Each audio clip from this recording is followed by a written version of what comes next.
Hi guys, I'm Craig Blundell. In this video we're going to be looking at a hybrid setup and how it can improve musicality, live performance and practice. First up, we're going to look at basic click track with one of our modules.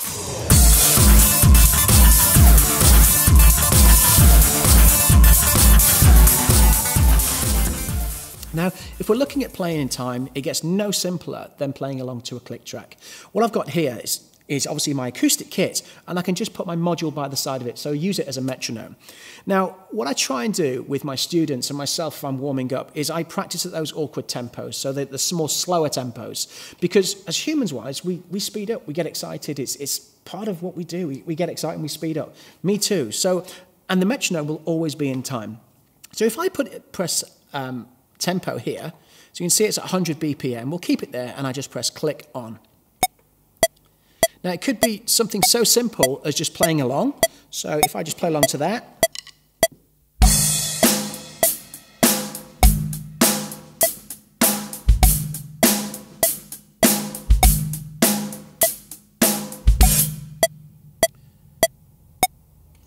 So we just stay there and stay there. So you get used to playing on the click, slightly behind it, slightly pushing if you want to. We can then, if we're having a good day, just keep pushing the tempo up. So we'll go to 120. Yet again, we're going to play the same groove. 2, 3, ah.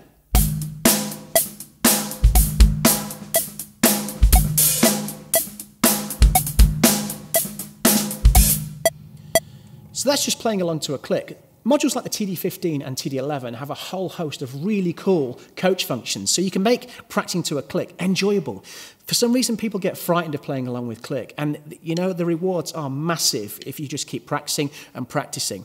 Now that's just using basic 4/4. If I drop the tempo back to 100 BPM again, you can do some other things with the clicks. If I press click, I can change the time signature. So a lot of the stuff that I play personally is like prog rock sort of thing. So I can just go here and I can choose whatever I want, whatever meter. So let's say we take 15. So we're going to do 15, 16. But what it's going to give me is the first click of every bar. I can change the click values if I wanted to, but it's going to give me the first click of every bar. So you can hear this.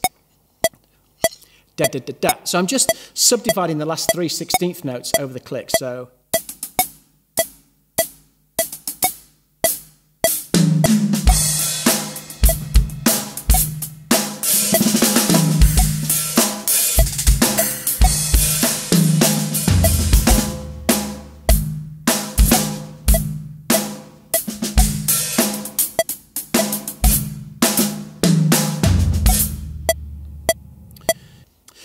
So that's me just selecting the tempo on the screen using my value dial or plus or minus buttons.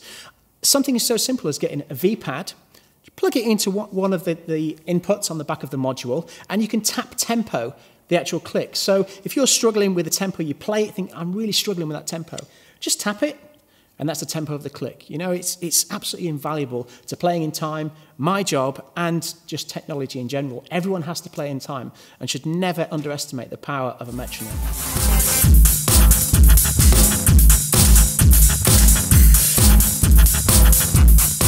Previously, we looked at click track on a module. Let's look at click track on an SPDSX. Now, you can see it flashing here. I can simply press start or stop.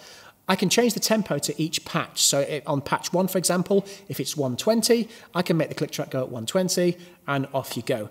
One of the great features about this is you don't actually have to put your sticks down. So I've assigned the click track here to 174 BPM, and I put it on pad 9. So I can hit it, and just hit it again to stop. So all of my pads are assigned to 174. So get this, bass,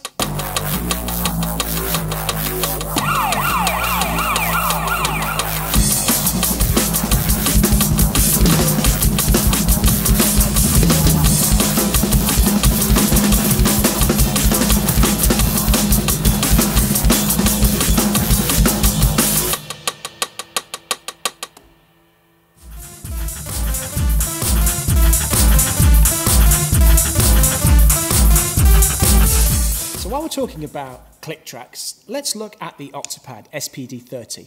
Now, you can do some really cool things with this. Yes, you can play along to a basic click, but you can get into the realms of really creative looping. I'll do something really simple here. So I'm going to press standby and click.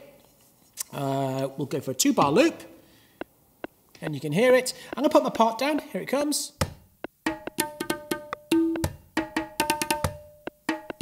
Now you can hear the click is going round and round and round. I can choose to take it away after one phrase if I wanted to, but just so you can hear it and you can hear the click, I'll keep it in. So we'll go to a part 2. We'll put the second part down, just a simple bass line. And there we go. We can then go part 3. So let's put a little 808 on there, just between hats and snare.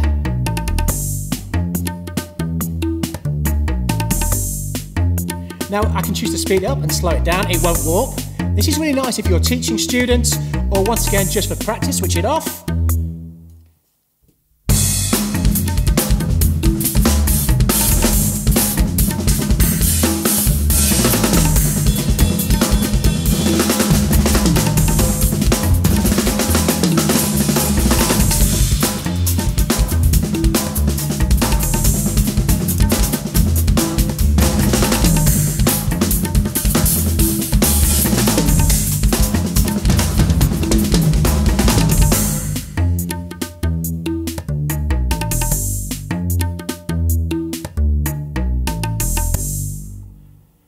And there we have it, a really cool way to practice. And guess what? It's still got click in your ear.